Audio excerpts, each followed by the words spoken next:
What's the best way to prepare for marriage, and how are many modern women failing to approach the dating scene successfully? And why is this resulting in so many women remaining single and then complaining about it online? Today, we're going to talk about the modern expectations in today's dating world and what a lot of modern women demand out of men, especially publicly online. They get online, they talk about all the things they want to find in a man, while completely forgetting to ask themselves what they bring to the equation as women, as potential girlfriends, and particularly as potential wives. I have seen this trend explode lately online of single women getting on TikTok or Instagram and listing out all the things that they demand to have in a man, in a boyfriend, in a potential husband. And, I'm not only talking about the women who demand that their man is 6'5", he makes $300,000 a year, he has a six pack, he has a trust fund. I don't just mean that. There's a lot more that women are demanding now. And I always sit here and I wonder, as I look at these videos that are becoming much more common, what do you offer as the woman? What do you bring to the table? And I don't say this in a mean way to try to bash or shame women. I am someone, as you know, if you have watched my show before, the show is all about building healthy, whole women for strong families and a thriving society. I'm a big fan of marriage. I want marriage to work in people's lives. I think good marriages, healthy marriages are good for society. It's good for children. It's good for family. But if we want marriages to work, then we need both men and women to bring their best to the table. And I'm speaking from a woman's perspective, and I see a lot of the content of these single women talking about what they demand out of a man, but what are they bringing to the table? And I think that we should be asking that question, again, not in a way to bash these women, but as a way to better prepare them for marriage, because not only is that going to be better for them and their husband, but it's better for our society and our culture. So I'm going to show you one video that is the perfect example of what I'm talking about. This video went kind of viral probably a few months ago at this point. I've just had it saved and I wanted to talk about it for a while because it perfectly encapsulates this topic of women demanding the world from a man. But I'm sitting here wondering, okay, what do you offer? So let's take a look. I don't like 50-50. I don't do coffee dates. I don't care how much money I ever make. I still want my man to pay for everything. He should pick me up. He should drop me off. He should buy me Ubers. In exchange, he gets to not embarrass me and breathe my air. I think it's pretty fair. I think we're even Stevens. Otherwise, I don't need a man just to have a man. This is for me. For the guys who are mad, though, cry about it. Okay, very short, to the point. Amala, I think that's how you pronounce her name. Amala Ekpunobi. She was a PragerU personality and now she's independent. She shared this video a couple months ago and she said, oof, I can't imagine bringing this energy onto the dating scene. And I agree with her. Imagine bringing that energy onto the dating scene. She demands, I don't want 50-50. I want my husband, my potential boyfriend, to pay for everything, to pick me up, to drop me off, to treat me like a princess. And it's interesting, isn't it? Because we're moving from what the feminists wanted. The feminists demanded 50-50 because they wanted equality. They wanted a more egalitarian relationship and eventually an egalitarian marriage. But now we've moved on from that. And the sort of trend now is that women are bringing this attitude that I am the prize.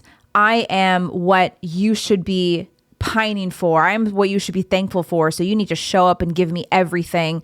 And how dare you demand that I bring 50% to the table? Okay, you can probably say this girl's being a little bit tongue in cheek. I took a quick look at her profile. She seems pretty serious. I think she really wants a man who's going to do all these things for her. Don't get me wrong. There's nothing wrong with a man paying for dates, maybe even paying for everything. There's nothing wrong with him holding the door open for you, picking you up, dropping you off, treating you like a princess. I would want my daughter to be treated like that. Sure, that's every girl's dream deep down inside, no matter how feminist they claim to be in public. Every woman wants to be spoiled like that and wants to be treated like a princess. But if you want to be treated like a queen, don't you have to act like one first? Don't you have to bring queen-like or princess-like, at least, qualities to the table? And we're not allowed to ask this because we've now arrived at a point on social media where if you ask this, you're labeled some sexist, misogynistic, or like a red pill manosphere type. But I think this is a very important question. And I say this as a woman who wants marriages to work. I think if more women asked themselves, How can I act more like a princess so that I am worthy of a man treating me like this? And so that I find a man who wants to treat me like this because I'm such a princess and a queen. There's no other way for him to treat me. And this energy that she brings to the table is like, I'm a princess. You go, girl. I want it all. It doesn't matter what I bring to the table because you get to just breathe my air. That's worth it. You get to just not embarrass me in public. That's what she says. The trade-off is that you get to not embarrass me. You get to breathe my air. And then these women get online 5 years later when they're like 35 and they wonder why they're single. So what do you bring to the table? Being a wife, even potential girlfriend, but let's say wife, because deep down, all these women want marriage. What's the point of dating for serious relationships other than marriage? Being a wife is not just about looking pretty and being pampered, wearing nice dresses, doing your hair, being feminine. All of those things are nice. It should be part of you as a wife. But there is so much more to being a successful wife than that. And before we get into all that, I want to tell you about one of my favorite products right now that I take every single morning is the First Form Prenatal Multivitamin. Now, you might be thinking to yourself, women out there, oh, I don't really have any plans for kids anytime soon. Why would I take a prenatal? If you are in your childbearing years, so if you have a menstrual cycle, you should be taking a prenatal multivitamin every single morning. It's got tons of nutrients and benefits that are going to help balance your hormones, ease PMS symptoms, keep a healthy, regular menstrual cycle. And you want to look for a prenatal multivitamin that has folate, not folic acid, because folic acid is a synthetic form that's not bioavailable. It actually blocks the body from properly absorbing folate. So this prenatal multivitamin has folate. It's got everything else you'd want in a prenatal multivitamin as well. I've been taking it for about 5 years now, long before I even got pregnant with my first child. And of course, you want to take the prenatal when you're pregnant and nursing, breastfeeding, postpartum. But if you have plans for kids, even in 5 or 10 years, you want to make sure that your body is properly prepared.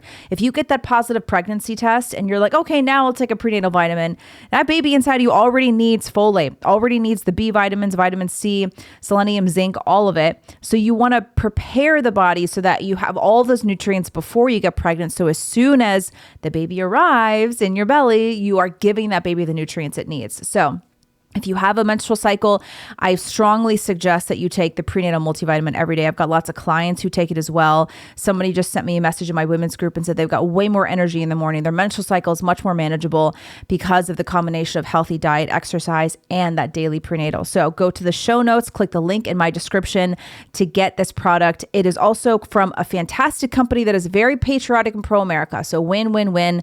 We're voting with our dollar and supporting companies that support the same values as we do.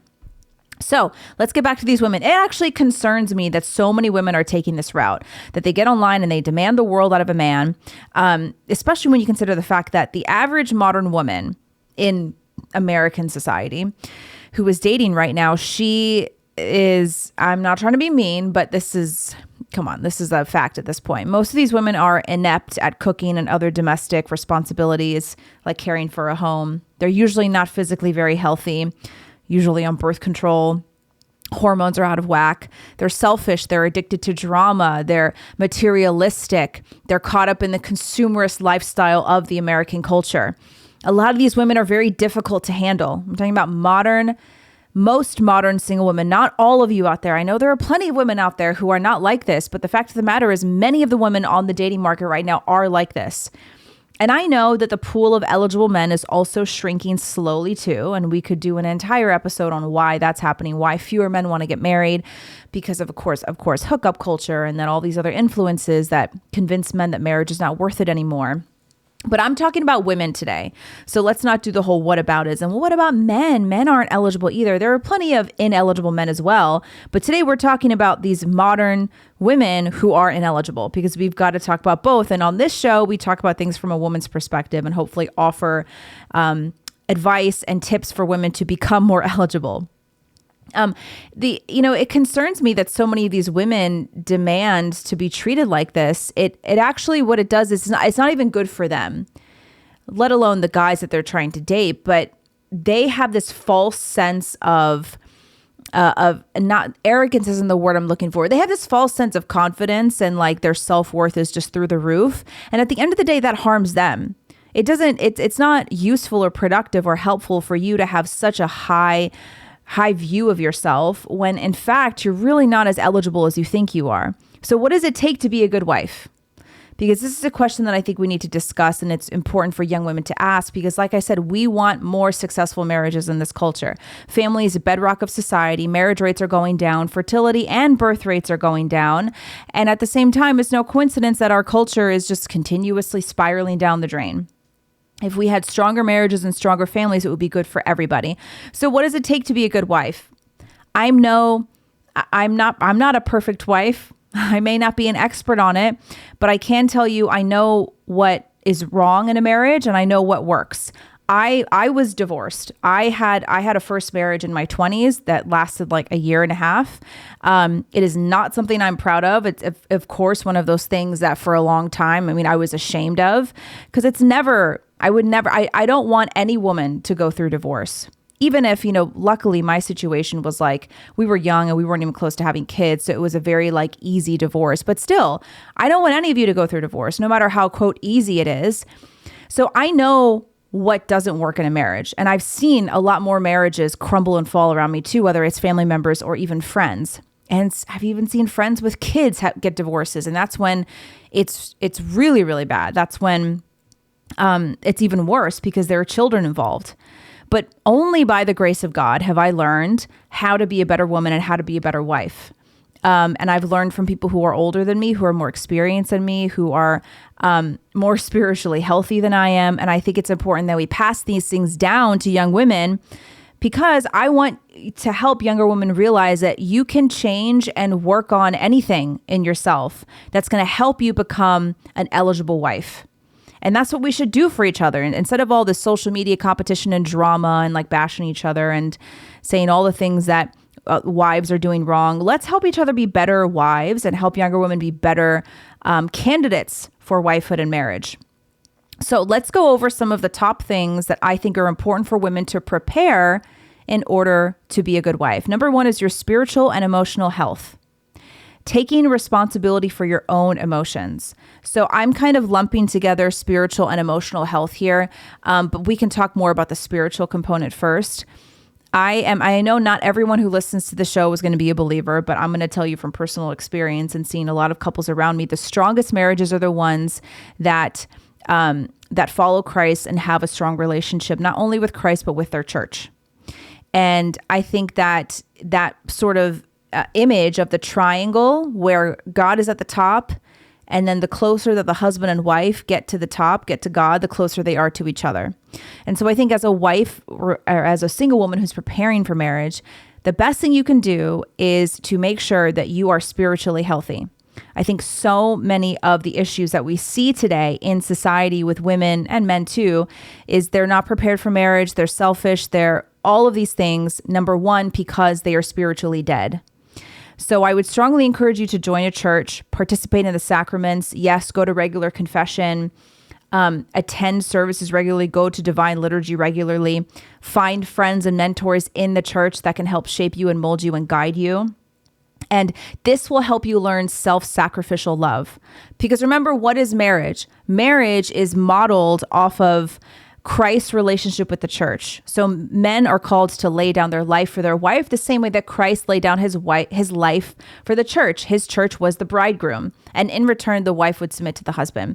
So marriage is sacrificial on both sides. So as a woman, you want to learn what it means to be self-sacrificial. You want to learn what it means to surrender yourself, and that first takes place with Christ in the church.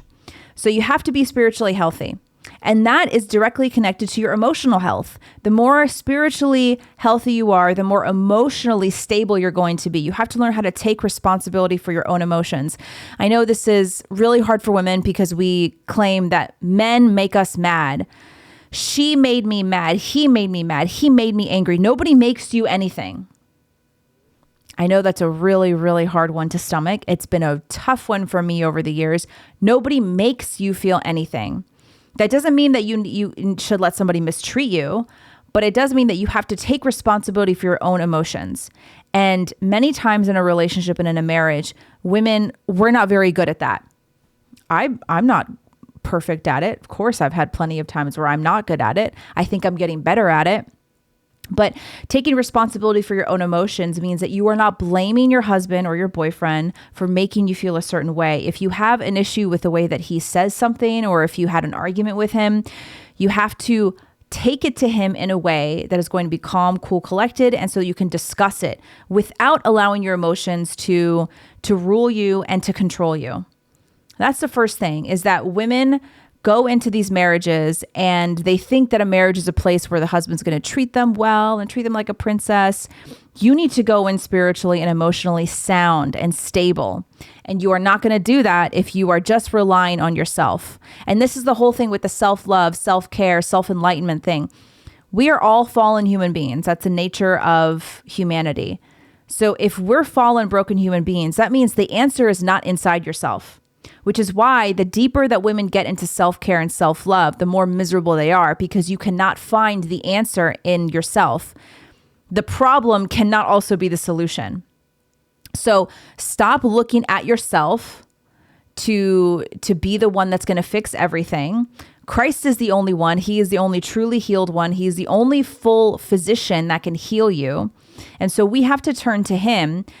As both women and men, we have to turn to him to find healing every day. And that is going to prepare you. It's going to be the best way to prepare you for marriage.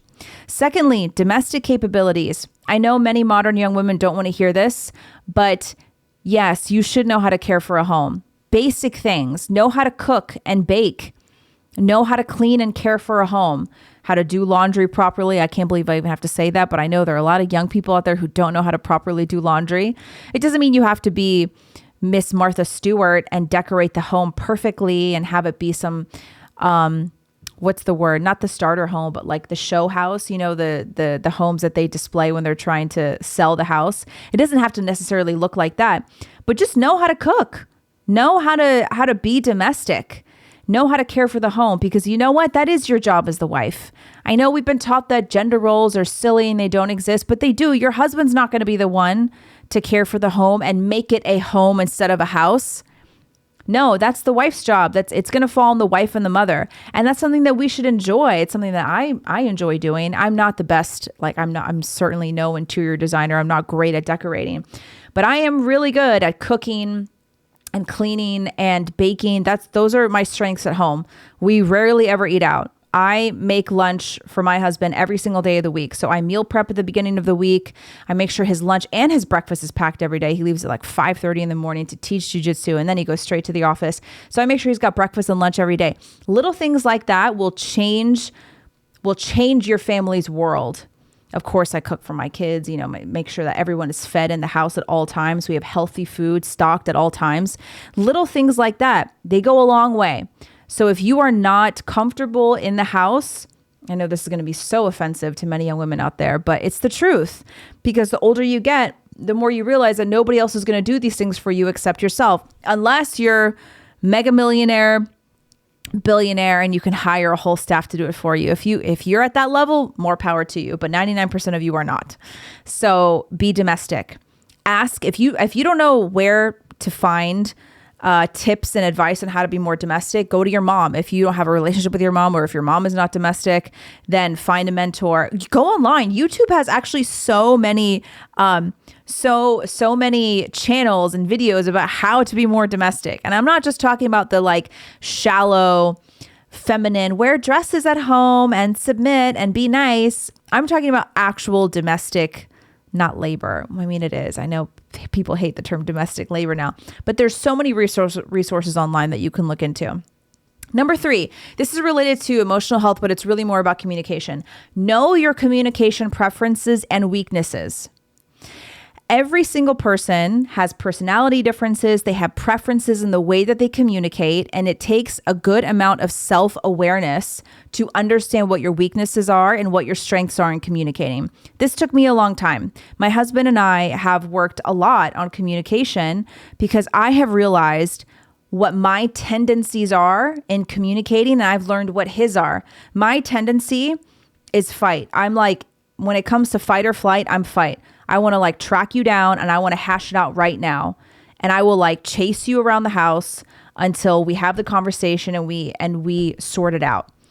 My husband is the complete opposite. He wants to cool off, let the dust settle. He's more of like the flight side. He wants to retreat, gather all of his thoughts, let everyone calm down, and then come back later and have a calm conversation. That's headbutting. Those are like, we're the complete opposite. So if we're both trying to do these things at the same time, I'm chasing him around the house and I'm trying to badger him and pester him, and he's just trying to run and be like, leave me alone, leave me alone. I need a second to cool off. And we're at odds with each other. This is a recipe for disaster. It's very difficult to communicate with your spouse when you're both at complete opposite ends of the spectrum. Do you know what your communication tendencies and preferences are? If you don't, learn them. You need a little bit of self-awareness. You need a lot of self-awareness in a marriage. You need to know what your weaknesses are. You need to know what your tendencies are, like I said. So even just acknowledging the way that I communicate and the way that my husband prefers to communicate has helped a lot, because it allows me to say, okay, I need to meet him halfway and I'm going to step back for a second. I know that my instinct and my preference is to pounce on this and jump on it right away and have a fight and have an argument right away. I get that from my mom. That's how she always was with my dad too. I know that's what I want to do, but he is really not going to be receptive to that. So I think I'm gonna allow him to take a step back, even if it's just an hour. Don't jump straight into it, because he's not going to be receptive. And whatever your preferences or weaknesses are, you have to just know what they are, because then it allows you to ask yourself, what is this middle ground here of communication that we can find? How can I approach this in a way that is going to allow him to hear me and allow me to express myself in a productive, useful way, not in a way that's going to explode and end up in fighting and crying and all that. And I've also learned, for example, like what my husband responds to. My husband is not someone, he doesn't respond to tears. I know that makes him sound like mean. He's not mean. It's just that he doesn't, like if I'm crying, it's not something that he responds to. He responds best to just like calm conversation, nothing overly emotional. Like if I come to him like crying and being like, you did this, this, and this, he just like shuts down. It doesn't do anything for him. Other people respond to tears. They're like, oh my gosh, you're hurt. Let me listen to you. My husband's just not that way. I'm making him sound like he's just like this cold, this cold person. No, he's not. We just have different ways to communicate, and you have to know what your husband responds to and what you respond to. So it all starts with self-awareness long before you actually get married. And that will take you a long way in your relationship with your boyfriend before you even start talking about marriage too. It'll also just make you a more pleasant person to be around, because the more self-aware you are, the more that you can regulate your own emotions. Women, we have to learn how to regulate our emotions. Men tend to be more steady. Doesn't mean they don't have emotions, but they have a shorter range of emotions than we do. So we just have to learn how to regulate our emotions better. Number 4, your physical health. Obviously, no one wants to marry and stay forever with a person who is physically unhealthy, hormonally imbalanced, desperately overweight. No man wants that. No woman wants that either. Take care of your health before you even think about marriage. I'm not just talking about what dress size you wear. I'm also talking about your fertility. I'm talking about your menstrual cycle. I'm talking about everything else, your immune system, your gut health. You have to take care of your physical body in order for you to be a desirable wife. Again, nobody's saying that you have to be like a size 00 and look like a supermodel, but you need to be healthy. And remember, whatever level of health you have is going to have a big impact on your family, on your husband and your children. Your children will look at everything that you do. They'll look at everything you eat. They'll look at your habits. And if you have terrible habits and if you're addicted to ultra processed foods, then that's what your kids are going to be like too. I was really fortunate. My mom was always very health conscious. She's not, she's not like scared of sugar and scared of enjoying certain foods, but she's always prioritized healthy, nutrient dense foods as long as I can remember. And that it really had an impact on me and my dad. My dad lost a lot of weight during the early years of his marriage to my mom, because, that when they got married, my dad was like young and fit, but then he gained weight. And then my mom really helped him understand how to eat a much healthier diet. And now my dad is much healthier. So the way that you eat in a home and how you approach health usually comes from the mom, even for the husband and especially for the kids.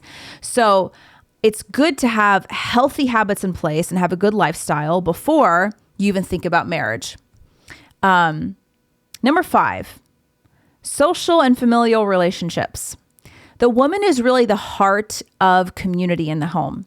The wife is really going to be the focal point of all other relationships outside of the home, whether it's family members, the kids' friends of the husband and the wife together, the people in your tribe, in your village, in your community. The wife is often the focal point for those relationships. That doesn't mean that the husband doesn't ever bring in friends or ever, isn't ever responsible for other relationships in the community, but the wife really tends to be the heart of that. Do you have a good relationship with your family? Do you have good relationships with your friends? Do you have the capability of being a good host, of bringing people together? I think that's a very important quality for a long-term, a lifelong marriage, is your ability to bring people together. Because our family is not just about us.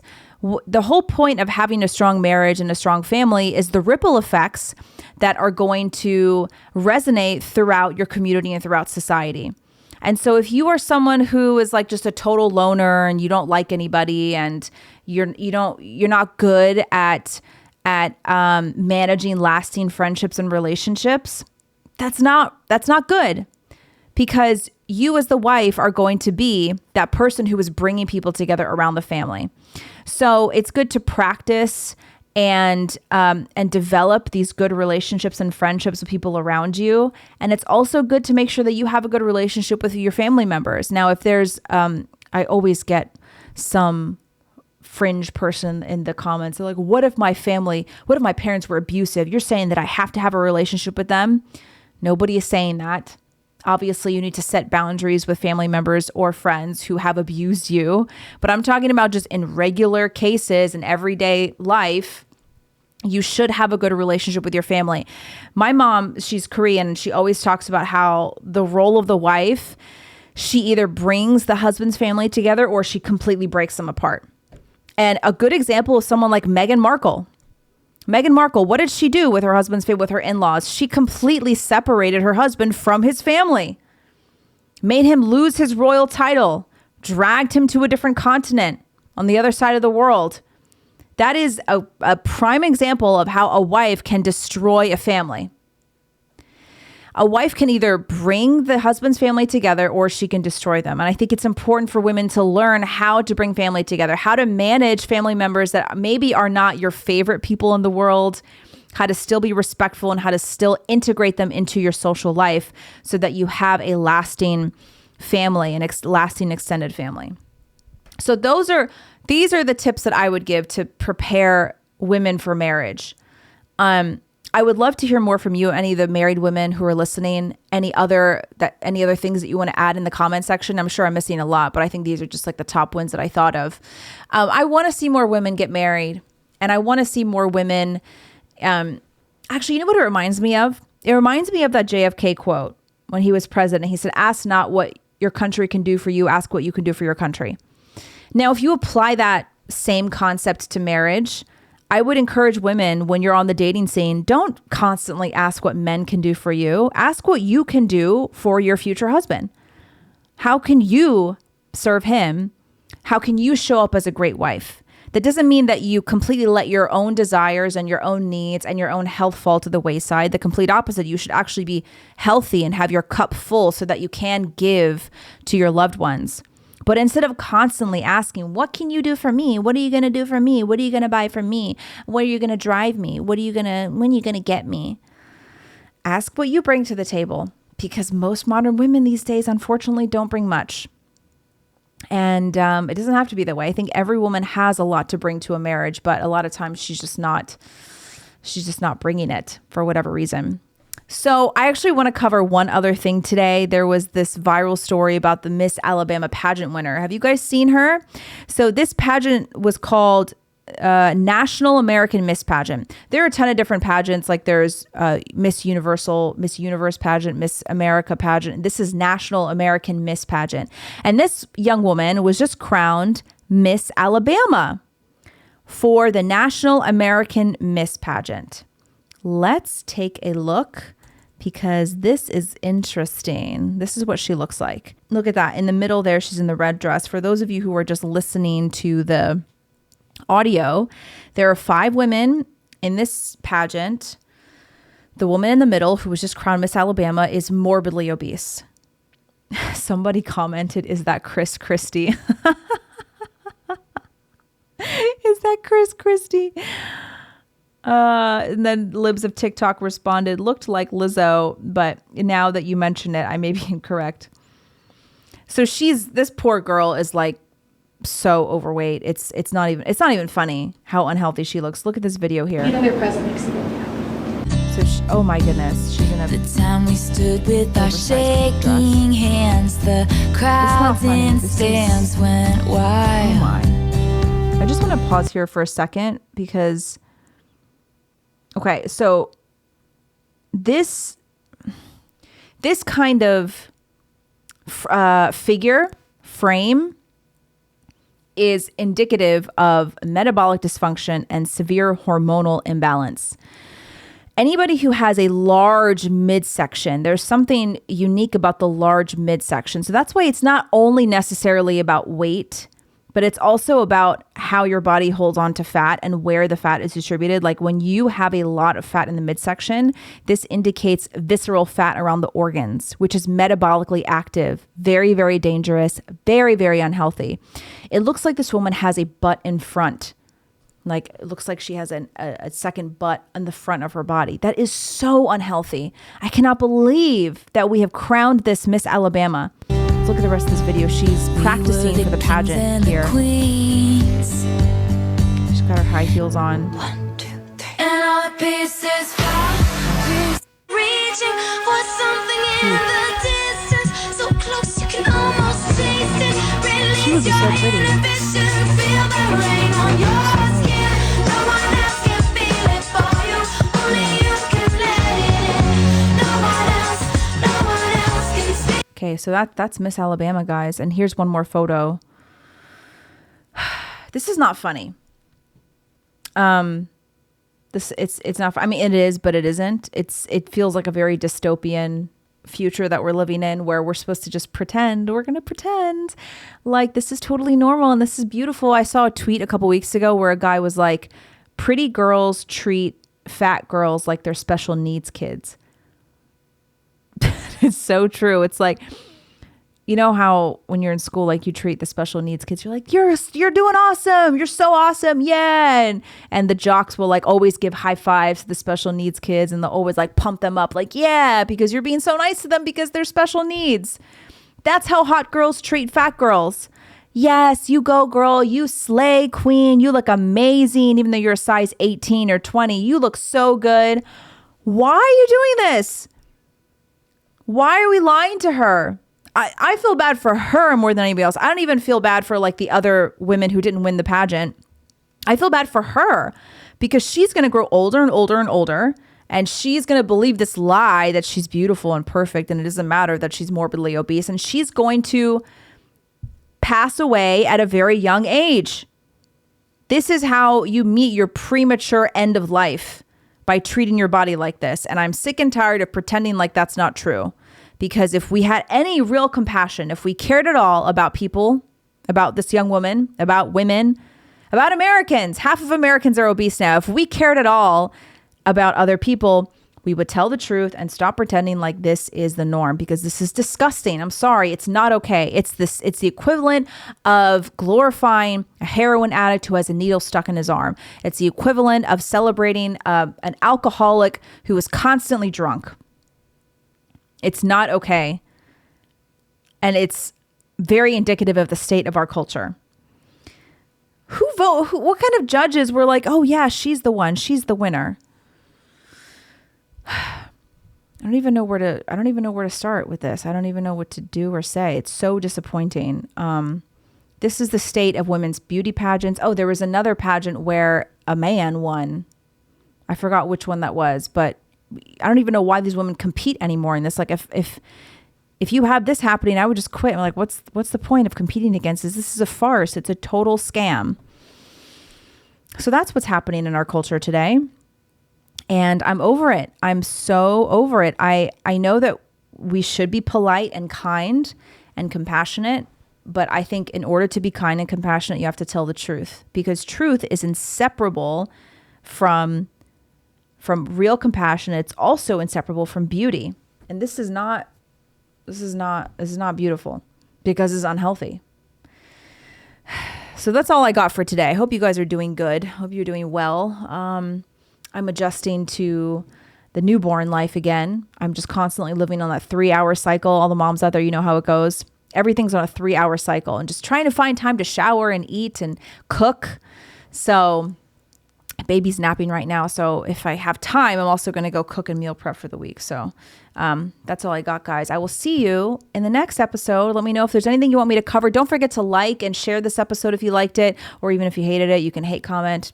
That's fine too. Subscribe to my channel, turn on the post notifications, and we'll see you guys next time. Bye.